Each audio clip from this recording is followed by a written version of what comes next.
वापस चैनल कैसे हो आप? होप करती हूँ बहुत अच्छे होंगे, स्वस्थ होंगे, मस्त होंगे। सो दोस्तों, आप सभी को राधे राधे। मैं प्रीति आप सबका स्वागत करती हूँ प्रीतिस वर्ल्ड में। सो दोस्तों, आज की वीडियो मैंने शुरू कर दी है और आज के ब्लॉग में ना मैं कुछ ऐसी चीज़ें बताने जा रही हूँ आप लोगों को, जो चीज़ें ना हमारे लगभग हमारे सब लोगों के साथ होती है, पर कोई बोलता नहीं है।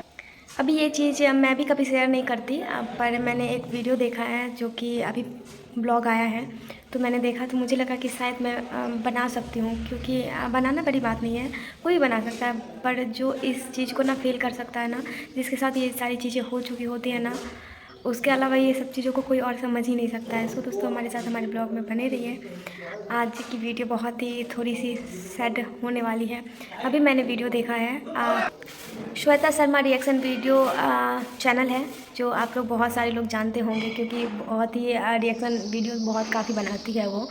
और मुझे लगता है अभी तक मैंने उनके जितने भी रिएक्शन वीडियोस देखे हैं ना, उन वीडियो में उनकी लैंग्वेज जो है ना, मुझे ठीक है, वो बोलती सही है, गलत नहीं बोलती है। और सबके अपने अपने थॉट्स होते हैं किसी भी चीज़ को लेने का, चाहे हम किसी के बारे में बोल रहे हैं या किसी चीज़ के बारे में सोच रहे हैं या अपने बारे में सोच रहे हैं ना, तो हमारी सबकी सोच अलग अलग होती है। हम ये नहीं कर सकते कि जो हम सोचते हैं सामने वाला भी वो हमारे लिए वही सोचे या हम उसके लिए वही सोचें, हम भी कुछ अलग सोच सकते हैं उसके लिए। तो सबकी अपनी अपनी सोच होती है, इस पर हम किसी को जज नहीं कर सकते हैं। तो उनके जितने भी ब्लॉग्स मैं देखती थी रिएक्शन वीडियोज़, उसमें मुझे कभी भी किसी भी वीडियो में ना उनकी लैंग्वेज मुझे सही नहीं लगी। अब मुझे सही नहीं लगी तो अब इसका मतलब ये नहीं है कि किसी और को भी सही नहीं लगेगी। हो सकता है बहुत सारे लोगों को बहुत पसंद आती होगी या बहुत अच्छी लगती होगी, बट उनकी जो है ना, वो जो रिएक्शन वीडियोस बनाती है ना, उनको वो काफ़ी ले लेती है, बहुत ही सीरियस होकर बनाती है। जैसे ऐसे लगता है ना कि हम घर में किसी से लड़ रहे हैं या फिर आसपास में किसी से लड़ रहे हैं, तो सोशल मीडिया पे थोड़ा सा कायदा तो होना चाहिए। पर आज जो मैंने इनकी वीडियो देखी, जो कि वीडियो है अंशु को लेके, उस वीडियो में मैंने देखा तो अभी उन्हीं के चैनल से मुझे पता चला कि उसके साथ ऐसे ऐसे हो गया है, जो कि मिसकैरेज हो गया है। बहुत सारे यूट्यूब चैनल वाले जो हैं, जो रिएक्शन वीडियोस बनाते हैं, उनका कहना ये है कि इस मिसकैरेज के पीछे ना सचिन मनीषा का हाथ है या फिर वो जलती है। मैंने सिर्फ थंबनेल देखा है, किसी का चैनल है, मैंने नाम भी नहीं पढ़ा, मैंने थंबनेल देखा और उस वीडियो से मैंने देखा और समझने की कोशिश मैंने की। अभी तक जो श्वेता शर्मा जी हैं, वो कभी भी किसी भी यूट्यूबर्स के बारे में, जिसके बारे में ये रिएक्शन वीडियो देती है ना, लैंग्वेज बिल्कुल वाहियात होती है। मुझे तो लगता है भाई, अगर बुरा लगे तो उसके लिए सॉरी, पर मुझे उनकी लैंग्वेज बिल्कुल भी नहीं पसंद आती, क्योंकि बहुत नीचे लेवल तक वो चली जाती है। तो भाई रिएक्शन देते हो तो थोड़ा सा सोच समझ के हमें देनी चाहिए। हम किसी के ऊपर रिएक्शन दे सकते हैं, बट किसी को जज नहीं कर सकते हैं। ये जज नहीं कर सकते ना कि किसी की फैमिली के बारे में बहुत गंदी बातें नहीं बोल सकते। तो कुछ इस तरीके से वो करती है जो मुझे अच्छी नहीं लगती है। मैंने अपने थॉट्स आप लोगों के सामने रखे हैं। तो अंशु की वीडियो मैंने देखा नहीं है अभी। मुझे एक रील्स में मैंने देखा, उनकी ननद और उनका रील्स था, तो मुझे लगा तबीयत ख़राब हुई होगी, क्योंकि तबीयत ख़राब होती रहती है और कोई भी इंसान हो, तबीयत तो ख़राब होती ही है। तो अभी मुझे पता चला कि उसके साथ ऐसे मिसकैरेज हो गया। तो यहाँ पे उन्होंने किसी को टारगेट नहीं किया इस वीडियो में। मुझे सबसे अच्छा ये लगा कि किसी को भी, जैसे वो सचिन मनीषा को बहुत ही ज़्यादा टारगेट करती है ना, उस हिसाब से इन्होंने किसी को भी टारगेट नहीं किया और बहुत ही अच्छे से रिएक्शन वीडियोज़ बनाया। वो वीडियो देख के मुझे बहुत अच्छा लगा। इनकी जो वीडियो इन्होंने डाले हैं अपने चैनल पे, वो मैंने देखा तो मुझे बहुत अच्छा लगा, क्योंकि ये बिना टारगेट किए और बहुत अच्छे शब्दों में इन्होंने कहा कि जो भी चीज़ें हुई है ना, वो किसी और की वजह से नहीं होती हैं, वो कहीं ना कहीं हमारी गलती की वजह से होती है। और मैं इस चीज़ को बहुत ही अच्छे से समझ सकती हूँ। हमारी लाइफ में ना कुछ भी अच्छा हो या बुरा हो, वो हमारे लिए होता है और हमारे वजह से होता है, किसी और की वजह से नहीं होता है। हम कभी कभी सेल्फिश हो जाते हैं ना, स्वार्थी हो जाते हैं कि हम किसी और को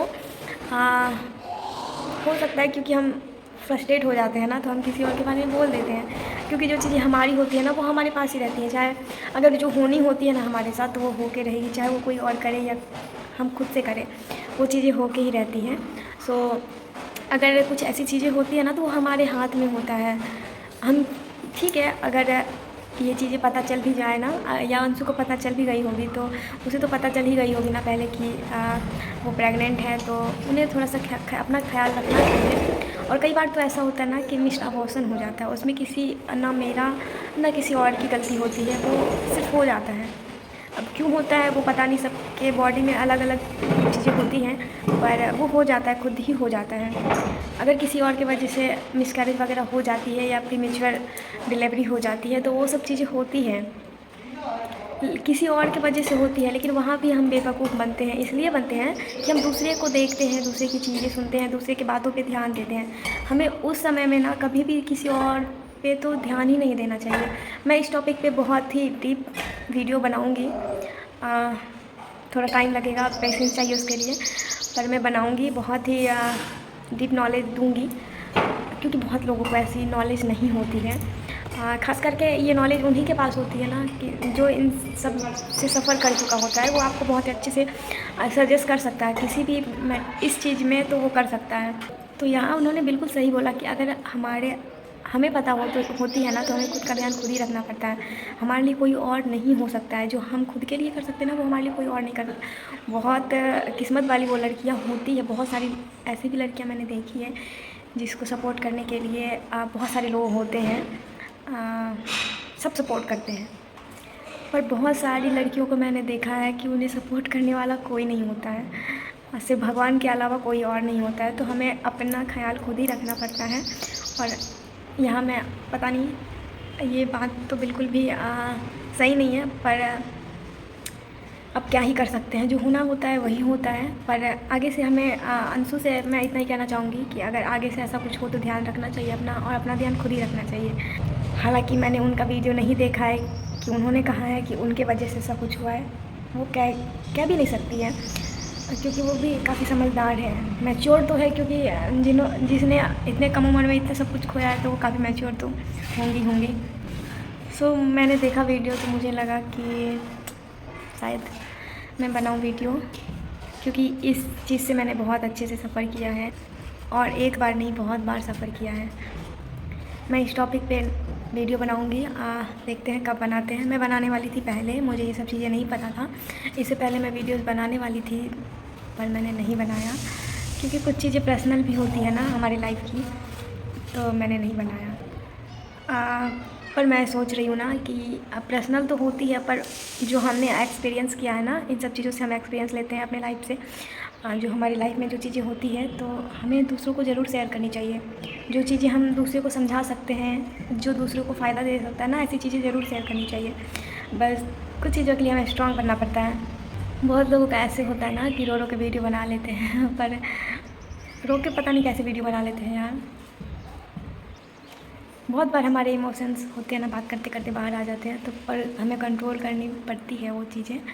और ऐसा नहीं है कि हमने रो रहे हैं, वीडियो ऑन करा और वीडियो बनाना शुरू कर दिया, ऐसा होता नहीं है। अभी मैंने एक वीडियो देखा था आरती का, जो कि वीडियो ऑन कर रही है, फिर उन्होंने रोना स्टार्ट किया, फिर उन्होंने वीडियो बनाया। तो ये सब तो पता नहीं, मेरे से तो नहीं होता भाई। हाँ, ये ज़रूर हो सकता है, मेरे कई वीडियो में आपने देखा होगा, या मेरे पहले वाले ब्लॉग्स है उसमें मैंने बहुत बार ऐसा हुआ है कि बात करते करते वो हो जाता है, थोड़ा सा आदमी इमोशनल हो जाता है। सो दोस्तों, मिलेंगे आप लोगों से नेक्स्ट वीडियो में, तब तक के लिए bye bye and take care, thank you for watching.